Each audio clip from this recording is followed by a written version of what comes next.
Jaya Jaya Gaura Chande Aroti Kesova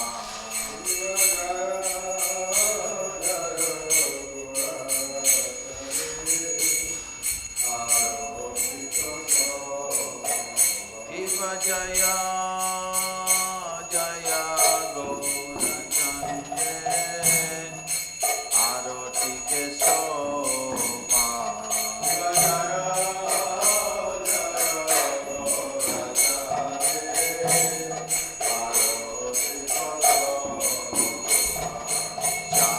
Janavi Tatavani Jagamanaloba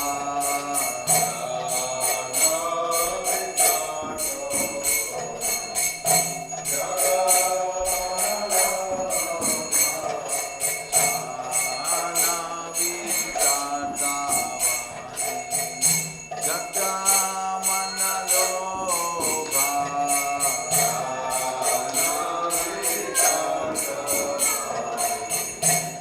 Jaya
Shivaya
Krishna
Hari Gopinath Madana Mohan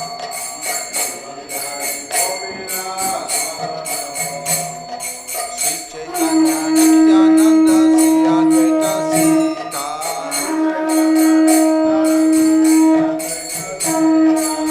Hari Guru Vaishnava Bhagavata Gita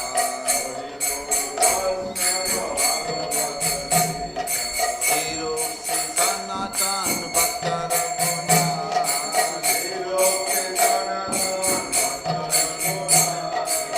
Jiva Gopala Bhatta Dasa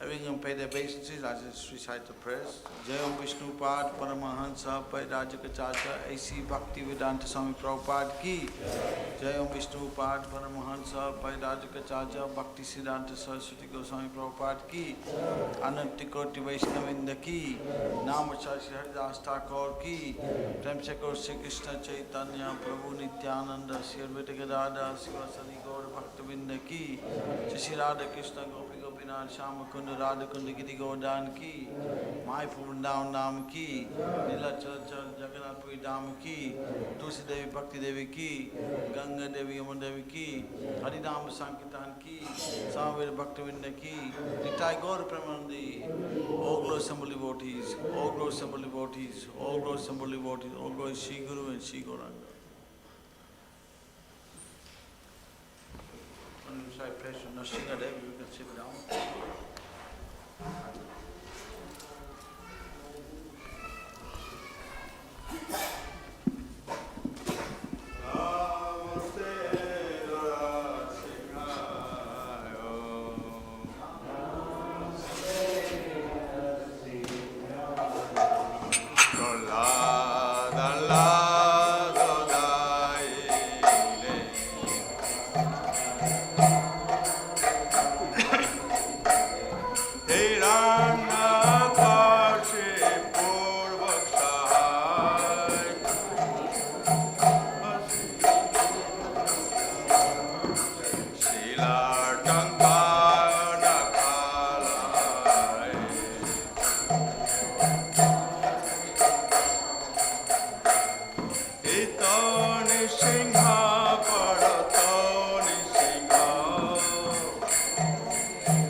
Hare Krishna.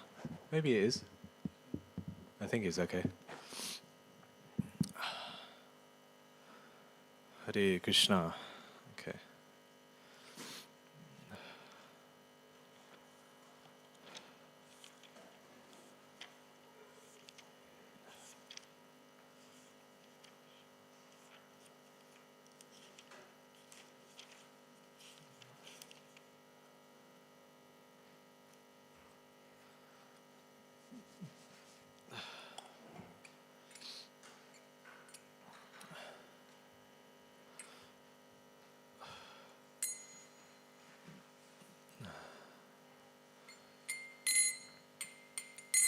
Jaya Radha Madhava Kunja Bihari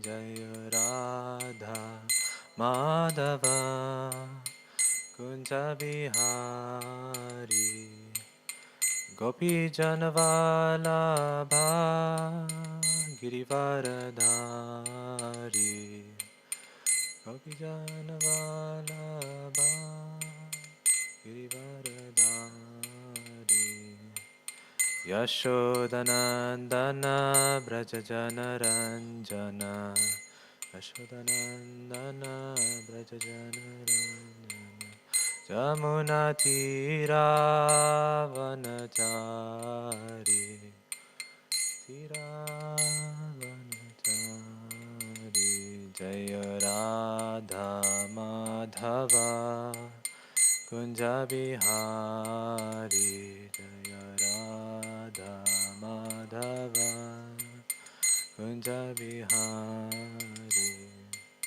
Hare Krishna Krishna Krishna Hare Hare Hare Rama Rama Rama Hare Hare Hare Krishna Krishna Krishna Hare Hare Hare Rama Rama Rama Hare Hare Hare Krishna Krishna Krishna Hare Hare Hare Rama Rama Rama Hare Hare Jaya Prabhupada Jaya Prabhupada Jaya Prabhupada Srila Prabhupada Jaya Prabhupada Jaya Prabhupada Prabhupada Srila Prabhupada Nitai Gaura Hari Bol Hari Bol Hari Bol Nitai Gaura Hari Bol Nitai Gaura Hari Bol Hari Bol Hari Bol Nitai Gaura Hari Bol Nitai Gaura Premanande Hari Bol. So we're reading from Bhagavad Gita as it is, chapter 10, verse 34.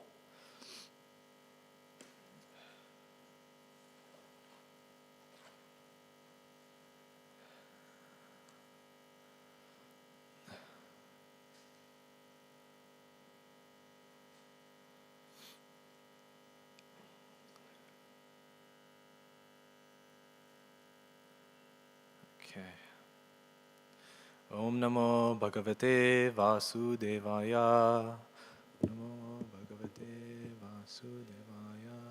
Om Namo Bhagavate Vasudevaya. Om Namo Bhagavate Vasudevaya.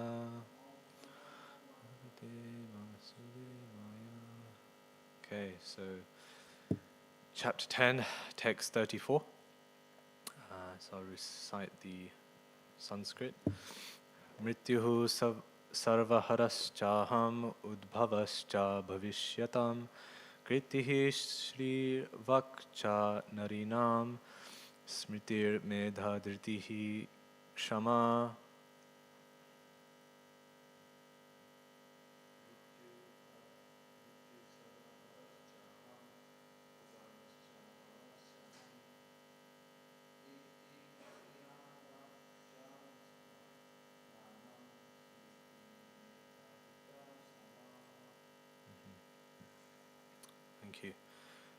So we'll read the word for word. Mrityuhu, death.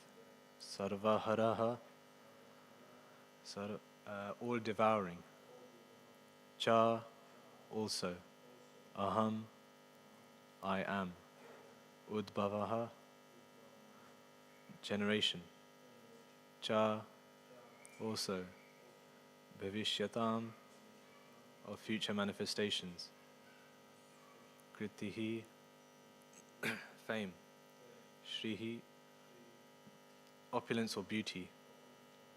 Vak, fine speech. Cha, also. Narinam, of women. Smritihi, memory. Meda, intelligence. Dhriti, firmness. Shama, patience.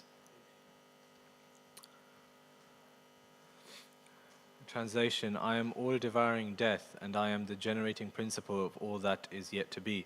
Among women I am fame, fortune, fine speech, memory, intelligence, steadfastness, and patience. So translation again: I am all-devouring death, and I am the generating principle of all that is yet to be. Among women I am fame, fortune, fine speech, memory, intelligence, steadfastness, and patience. Purport by His Divine Grace, Srila A.C. Bhaktivedanta Swami Srila Prabhupada Ki Jai. As soon as a man is born, he dies at every moment.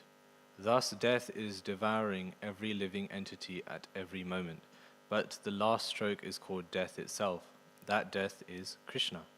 As for future development, all living entities undergo 6 basic changes. They are born, they grow, they remain for some time, they reproduce, they dwindle, and finally they vanish. Of these changes, the first is deliverance from the womb, and that is Krishna. The first generation is the beginning of all future activities. The 7 opulences listed, fame, fortune, fine speech, memory, intelligence, steadfastness, and patience, are considered feminine. If a person possesses all of them or some of them, he becomes glorious. If a man is famous as a righteous man, that makes him glorious. Sanskrit is a perfect language and is therefore very glorious. If after studying one can remember a subject matter, he is gifted with good memory or smriti, and the ability not only to read many books on different subject matters, but to understand them and apply them when necessary is intelligence, meda, another opulence. The ability to overcome unsteadiness is called firmness or steadfastness, dhriti. And when one is fully qualified yet is humble and gentle, and when one is able to keep his balance both in sorrow and in the ecstasy of joy, he has the opulence called patience, shama. Om Jnanatimirandasya Jnananjanashalakaya Chakshurum Militam Yena Tasmai Shri Gurave Namaha. Shri Chaitanya Manopistam Stapitam Yena Bhutale Swayam Rupa Kadamayam Dadati Svapadantikam Vandeham Shri Guru Shri Yutapada Kamalam Shri Gurun Vaishnavamscha Shri Rupam Sagrajatam Sahagana Shri Vishakamitamscha. He Krishna Karuna Sindhu Dinabandhu Jagatpate Gopesha Gopika Kanta Radha Kanta Namostute Tapta Kanchana Gaurangi Radhe Vrindavaneshwari Vishabhanu Sute Devi Pranamami Hari Priye Vancha Kalpaturu Vescha Kripa Sindhu Vecha Patitanam Pavanebhyo Vaishnavebhyo Namo Namaha. Jai Shri Krishna Chaitanya Prabhu Nityananda Shri Advaita Gadadhara Shivasadi Gaura Bhaktivinoda. Hare Krishna Krishna Krishna Hare Hare Hare Rama Rama Rama Hare Hare. Jai. So I think this very nice verse. I think I did miss out a bit of the Mangalacharan, so the memory sometimes faults me, and of course Krishna is mentioning it today. So he's always out to humble everyone in some shape or form. So I'm very happy to be here. And it's a very nice topic as well, of death. This is something that we have these societies in universities, the Krishna Consciousness Society and our society is probably the only one that discusses the topic of death. What happens after death? What is the experience of death? And this question sometimes, or many times, doesn't get answered. It doesn't get answered by different authorities, etc., in the secular world, but Krishna consciousness has the answer. Krishna consciousness is a science. Science in the sense that there is a hypothesis, experiment, and a conclusion. And we're giving you a very difficult hypothesis to digest, and that's death. And the experiment is somewhat, well, once you die, right? Like it's a one-time thing. Well, obviously we have reincarnation, but then we're saying that there is actually a conclusion to that. And our hypothesis, experiment, conclusion actually results in, if you chant Hare Krishna, you chant it properly, you associate with devotees, you follow the rules and regulations, you practice Krishna consciousness, then you go to a higher destination, or ultimately, hopefully, back to Godhead. And then there's obviously the caveats to that, that actually a devotee, their spirit is actually, Lord, let me take many, birth after birth, let me just become your servant, right? That's the kind of higher conclusion that we come to. But in a simplistic sense, that actually one can just go back home, back to Godhead. That's what's on offer in terms of our philosophy and our understanding. So Krishna is saying that he is all-devouring death. He says this again, and he says it in terms of time. He says, time I am, destroyer of all, right? That everyone believes that they have time, but how much time do we actually have? Does anyone know? It's very difficult to say. I believe once there was a pastime with Srila Prabhupada, and someone was hinting that he was quite old. He's an old man, you're an old man, etc. And then Prabhupada's response was, okay, what do you define as old? And they looked a bit, I don't know actually, I called you old, but I actually don't know what I mean by that. You know, you look old, or old is old, right? And then Prabhupada said, okay, when one is, the definition of old, one could say is that one who is closer to death. Now that's a powerful definition. And the person became kind of stopped in their way and like, wow, okay, that's a very powerful way to put it. And then he looked at him straight and he said, so who is closer to death, me or you? Who is old? And then he had no response. He was shaken up, because it's really, it awakens you with that type of response. Because it's true, who is closer to death? No one knows. One can see externally, a person is 90, person is 100, person is, all these numbers rack up and, you know, get higher and higher and higher. But who is closer to death? Who knows? Right? Krishna knows. We can go about it in so many different ways. One may check a chart, astrology. Oh, when am I going to die? How is it going to happen? Oh, you may die near a body of water. Okay, then I'll stay near the land, so I'll never die. We can make all these plans, but then suddenly, death comes. One can also, one can exclaim that yes, God, you know, he gives life, he takes it away. This is a certain statement by a certain world leader. And he says this statement, and it sounds like, oh wow, he's really kind of being quite God conscious there, like, oh, God giveth, and then God thy taketh away. But then he's surrounded with so many bodyguards, and he is in a castle with loads of security. So does it really reflect on his mood? That, oh no, you know, God will take me away. One thinks that one can protect themselves, the external situation, we can make so many different arrangements. But ultimately, when that time comes, it comes.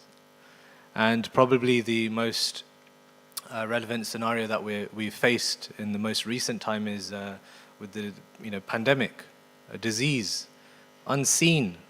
Only the symptoms sometimes are seen, and even sometimes they're not even seen. And one leaves this world. So like that, Krishna will come in any way, and we just don't know. We don't know what that particular event will be. We don't know what particular scenario it will be. So the point is that in Krishna consciousness, at every single moment, we are trying to make it a value. That is, having Krishna in our lives, constantly chanting, constantly hearing, whatever we are doing in terms of our work, we use our work as worship, right? So that kind of statements given, I believe in the School of Bhakti course, the Gita Life, make work your worship. Like that, Krishnaize, purify that. So we're constantly remembering Krishna because at any moment that time may come. The classic changing of passwords. When you have a password on a computer, it's Krishna 108. When you have a passcode on your phone, I shouldn't say it because then you're going to get into my phone, but it's 1080 or something like that, right? So we're trying to always remember these things, make us Krishna conscious, force us to be Krishna conscious in some way. So like that. And then the concept of the beginning, the middle, and the end. Krishna again makes these similar statements throughout the Bhagavad Gita. I am the beginning, I am the middle, I am the end. Like, creation, maintenance, destruction. It's all Krishna. And again, he's outlining that with the statement that he is death, but he's also birth as well. And I was reflecting on that quality or that statement about birth and the fact that we also find that Krishna is saying among women, and he's stating these feminine qualities, that actually a mother is very glorious because she has the ability to give birth, like that. And I saw a nice post from someone on social media about, I think like the highest, one of the most worshipable like beings is the mother. This is what Chanakya Pandit says, like in Niti Shastra, that worship of the mother is like, glorious. And there was a picture of actually Bhaktivedanta Thakur's wife and Bhaktivedanta Saraswati Thakur's mother. And just with that statement and that picture, it really resonated with me, thinking that we do see the acharyas, we see them, but actually it's also their mothers, very glorious to have delivered a saint like that. So it's a very very glorious service as well. And looking at the opulences listed here, so fame, fortune, fine speech, memory, intelligence, steadfastness, and patience, that they're considered feminine. And there's actually some more background to this, that all of these qualities mentioned, so Kriti, Shri, Vak, Smriti, etc., they're actually daughters. They're actually personalities, and they're actually daughters of saints or Vedic demigods, etc. So I think I had a note of where they are. So we have the daughters of Prajapati Daksha. So 5 of them considered the best of women. So Kriti, Smriti, Medha, Dhriti, and Kshama. And then we have Shri, who is the daughter of the sage Bhrigu, and Vak, the daughter of Brahma. So like this, there's some reasoning why Krishna mentions these particular qualities. So there's many different qualities, but these are the most glorious, like that.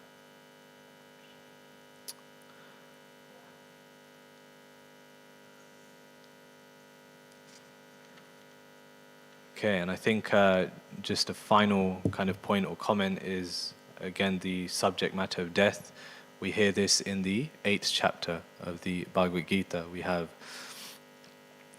verse 8.5, so antakale chamameva smaram muktva kalevaram yaha prayati samadbhavam yati nasti atra samshaya. And whoever at the end of his life quits his body, remembering me alone, at once attains my nature. Of this there is no doubt. And then he says in the next verse, Yam yam vapi smaram bhavam tyajate anta kalevaram tam tam eva tikonteya sadda tad bhava bhavita. Whatever state of being one remembers when he quits his body, O son of Kunti, that state he will attain without fail. So this process of Krishna consciousness is not just about that final moment of death, because who knows, will we remember Krishna when that final moment comes? Does Krishna come into our minds, into our hearts, or is it something else? because it's about the cultivation of consciousness, a whole lifetime.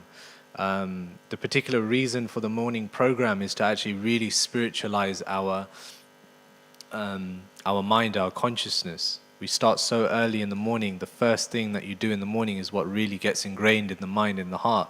So this morning program of seeing the deity, worship of the deity, to sing with your hearts, to participate, to have sadhu sangha at such a time. It's considered that the evening time is the time for socializing. One should meditate in the morning, one should be prepared for the rest of the day. Then during the day, one goes out to work, one does one's work. And in the evening, one has some time with friends, etc., like that. But Prabhupada has created such a program in which we're actually associating with everyone in the morning, and we're doing that we're doing sadhana together, like that. So we're chanting in the association of devotees, where that consciousness is rubbing off on each other.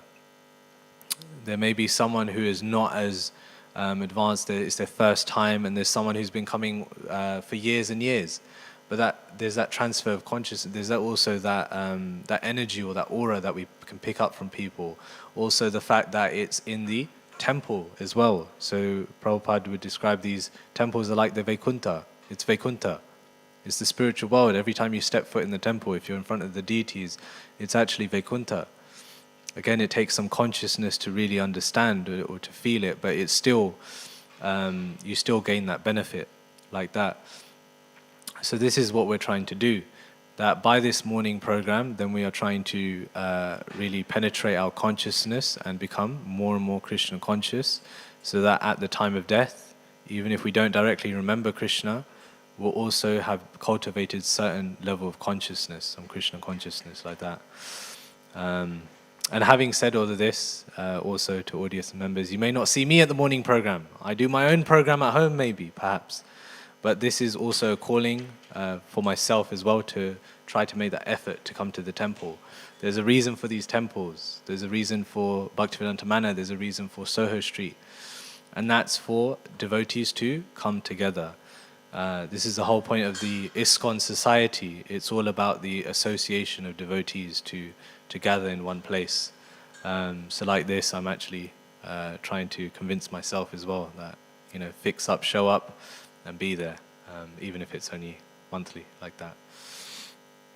And yeah, just comment on thinking if one can just think of Krishna at the time of death. One doesn't really cultivate so much Krishna consciousness as their life is progressing, but at the time of death, maybe I'll make it. Maybe I'll think of Krishna. Maybe. But from my own experience, I remember getting into a car crash, and it was actually very close to the manor. It was very, very close. And the reason why I went home was one of the devotees here had told me, Dylan, I don't see you at the morning program. Please, can you come tomorrow? So I thought, okay, I'll do it. I will do it. And it was quite mode of passion. Yes, I'll be there. Let me leave now. Sorry, Prabhu, I have no time to say goodbye. I'm going to go. And I started driving down and thinking, Krishna is, the cause of all causes. Krishna will help me when I need the brakes. And then suddenly the car skidded. It skidded round the corner. And then I crashed into a big hedge. I hope the person who owns the hedge is not listening. But anyway, his hedge should be purified with my car now. But I crashed into the hedge and I thought, oh! And I thought, wait, I didn't say Krishna. I said, oh damn, oh no, I crashed my dad's car. It's not even my car. I don't even own the car. Oh, what's going to happen? What am I going to do? All these different things, and then the mind is going crazy. How do I get out of this situation? Oh, I could have died. And I thought, and I was waiting for someone to help me, and Krishna arranged also, a devotee stopped for me and helped me and towed the car out. And then I thought, wow, I didn't say Krishna's name. I didn't think of Krishna. I was just thinking of myself. Even if the purpose of going so fast, of getting out, is to follow someone's instructions, follow Vaishnava's instructions. Prabhu, we need to see you here tomorrow morning. And then I do everything I can to try and arrange that, and suddenly I'm stopped in my tracks. But again, I don't think of Krishna. So after all of that endeavor, after the whole episode, Krishna is missing, like that. But what I did learn from that is that every single moment, every single opportunity, every time we're in a situation, it's a near-death experience, it's something towards like moving away from Krishna consciousness, any moments that are like that, any scenarios where we're tested by Krishna and we fail very, very hard, then at that point, that is the very point in which we can assess, how can I do better? Because as Shruti Prabhu would often say, and I remember like during Japa time, he'd come up to a few of us when we were doing sabbatical, and he'd give us these pearls of wisdom. And he said that Krishna consciousness is not about proving to anyone, it's about improving. So like that, when we're in these particular situations, scenarios, they are actually God sent, they're sent by Krishna, and they are a calling for us to wake up, to think, how can I actually remember Krishna more and more? I'm missing Krishna, I need to add him again, I need to do something different. Like that, as Einstein says, I think it's that, doing the same thing over and over again and expecting a different result or different conclusion. It's that we need to change. And it's not to change just because of death. Just people are always in fear of death. Oh, when is it coming? When's that moment coming? It's not about that. It's about while you're living, are you living the best that you can? And if one is living the best that they can, they're actually living in Krishna consciousness. They're actually Krishna conscious. All their activities, even if externally they seem slightly mundane, going to work, etc., but they're conscious of Krishna, then that is sublime. Like that. I remember this one, I can't remember the date, I'd love to actually remember the date, but it's a certain, I think it's a passage from a letter Srila Prabhupada wrote to someone, and he said that yes, one may have some faults, one may have some faulty activity, but he said that actually one just needs to become dedicated, because dedication is sublime. That is sublime life. And I remember being sent this very early in the morning by someone at the manor, and they sent me this picture, and it was brought so much solace that whatever faulty action there is, if there's some fault, that's natural. Fault is there. You're in the material world. But dedication, being dedicated, that is sublime life. That is sublime. So obviously Krishna says, from what I remember in the 9th chapter, Api ched sudaracharo bhajate mam ananya bhakt. Like, the fact is that if one is still situated in Krishna consciousness, no matter what, then that is what brings one greatness to their own life. Like that. As long as that if we stray from the path, we get back on the path. If we have a certain experience which really shakes us up, then it's that to come to some Krishna conscious conclusion. Of course, I'm not saying to philosophize everything that happens to us, like something big life event happens and we just philosophize it away. No, it's that we do need to face the practical realities of what happens, take responsibility, but ultimately the conclusion has to be Krishna is trying to tell me something. What is he trying to say? And the way that we can find that out is we can do that through our own introspection, of course. There are some messages that are more obvious than others. There's also feedback of others as well. A lot of the times that other people can tell us more about ourselves than we even know, right? And that's when we can really become humbled and see if we're actually Trinadapi Suni Chena, so like that. And the other thing to do is to also confirm or to speak to someone who's saintly, to check in with some authority, because we don't want to leave it to our own mind that, oh, Krishna's telling me this, I think he really wants me to do this. It might not be the right thing. So we always check in with some higher authority like that. And ultimately, if death comes, then fine. We were practicing the process, we were doing our best, we were learning all the lessons while we could. We made the most of it. That's what we want to really feel. I think that even the conclusion of the mundane is that, did I live my life to the fullest? And a person who is practicing Krishna consciousness can actually have some satisfaction that I did my best. I'm trying my best. Like that. That's the kind of mindset that we want. So I think we'll leave it there if anyone has any questions or comments or anything further. So the topic has been of death, somewhat of birth, and some mention of the qualities which Krishna speaks about among women. I am fame, fortune, fine speech, memory, intelligence, steadfastness, and patience. Like that.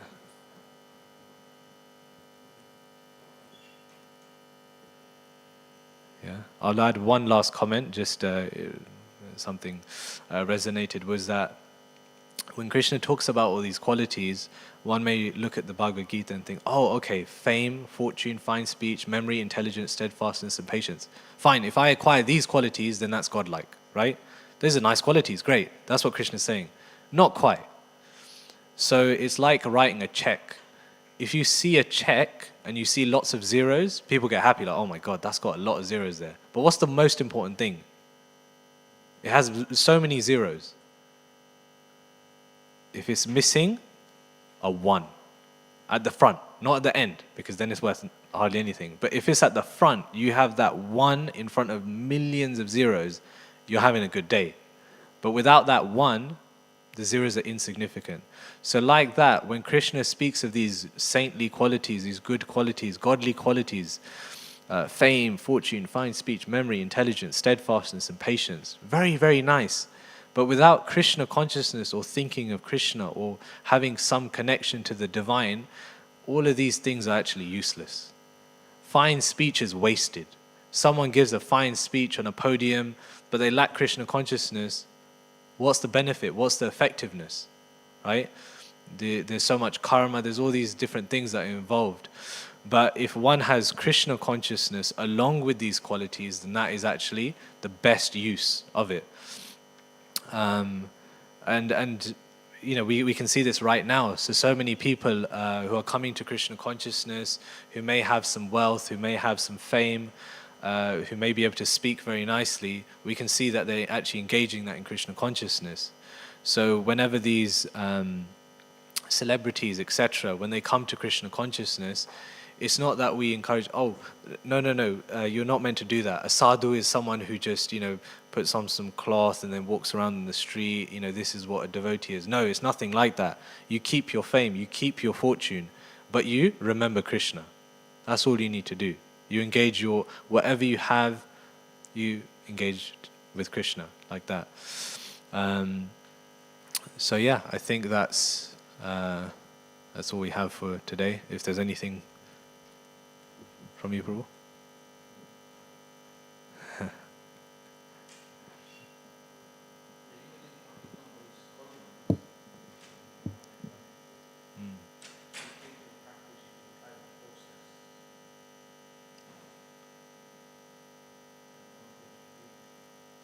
Yeah, so the point Prabhu was making is that if one is even not a scholar, etc., but one is sincere in their practice, then one can actually become Krishna conscious. So we have the 2 examples that come to mind. Both I may need your help with in terms of jogging the memory, but one is definitely the spiritual master of Bhaktivedanta Saraswati Thakur. So this is Gaur Kishore Das Babaji, who's the 3rd picture here. And he is the spiritual master of Bhaktivedanta Saraswati Thakur, who's actually a scholar. He could recite the Bhagavad Gita full from memory from a young age. He was a perfect, you know, he could do astrology, he could do all these different things. But his spiritual master was illiterate. He couldn't read. He didn't know anything. And Bhaktivedanta Saraswati Thakur was actually, he could see this is a saint, and he wanted his guidance, he wanted his diksha, he wanted his association. But Gaur Kishore Das Babaji was like, no, not from me, who am I, etc. That humility was there. But Bhaktivedanta Saraswati Thakur was very firm in his determination, his conviction. He said, okay, may as well give up my life. If I can't take initiation, what's the use of my life, like that? And then Gaur Kishore Das Babaji then initiated him into the parampara, like that, right? From what I remember. The other one that came to mind was the South Indian Brahmana. He was illiterate and he was looking at the Bhagavad Gita and he had the Bhagavad Gita in his hand. And then everyone around him was laughing at him, like, what's he doing? He's holding the Bhagavad Gita, he can't even read. He's blind. Was he blind? Or was he illiterate? I think he was illiterate, from what I remember. Yeah. Yeah, he was holding the Bhagavad Gita upside down. So it's like, okay, don't think you're reading that, you know. But I think, was it that he saw a picture? He can see the picture, yeah, exactly. So he was seeing the picture and he was crying and he was thinking, wow, this is so amazing. This is Krishna and Arjuna, like amazing. And Chaitanya Mahaprabhu, I think, was in that pastime and he walked past and he said, wow, this person has so much love for Godhead. And like that, so the people that were laughing were probably the ones that memorized the whole Bhagavad Gita, that may know it, all these different things on the external like that. But actually, one who has love, there's something deeper. Like Prabhupada would point out as well in terms of his books, is that even if you read one word, one letter, like you come in contact with the book, your life changes, like that. You know, people may think it's a lofty principle, but hey, when time of death comes for you, you give us a review on Google. Like you tell us, like, what we said, was it true? You might have saved yourself a, you know, animal body, all these different things, right? Some little advancement. There's that verse in the Bhagavad Gita. Even the smallest advancement in Krishna consciousness saves one from the greatest type of fear, like that.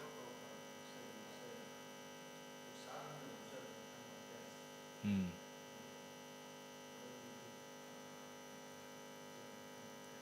Yeah. Mm. Mm. Yeah, that's the bhakti principle. It's all about bhakti. Jnana can help in terms of if it strengthens our bhakti, fine. But jnana alone can't do that, right? Karma, again, karma alone can't do anything. You can't just work your way to Krishna. But if you have bhakti involved, then there's something different. Then that actually transcends. Because, what is it? Karma, anukulya Krishna anu shilanam bhakti rutma, right? Yeah, anya bilashita sunyam jnana karma dhyanavrtam. Like that. So this bhakti is free from the concept of jnana, just to think, oh, I know all this knowledge, etc. And karma, like, okay, I can work my way to Krishna or something like that. But it's actually Krishna is the focus. The bhakti principle is the active principle. Everything else is, okay, if it helps, great. If it doesn't help, then forget it, like that. Even in the stages of surrender, or is it the 6 principles of surrender? But anukulyasya sankalpa pratikulyasya varjanam, to accept what is favorable, to reject what's unfavorable. So we want to do whatever it takes to love Krishna. If something's getting in the way, then we have to move that out of the way. If something's favorable, then we need to drag it in front of us. We need to do it like that.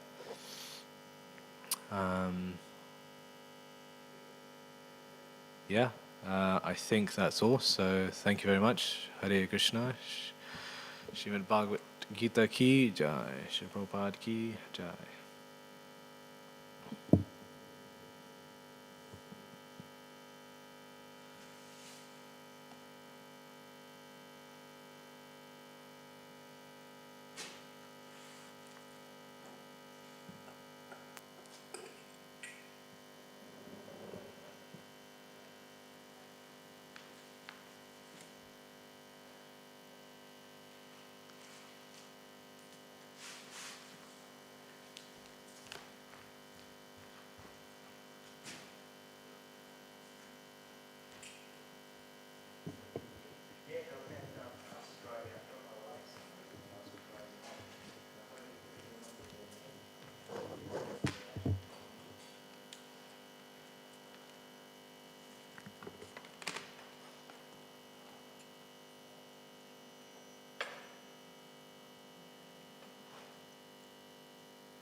Let's go.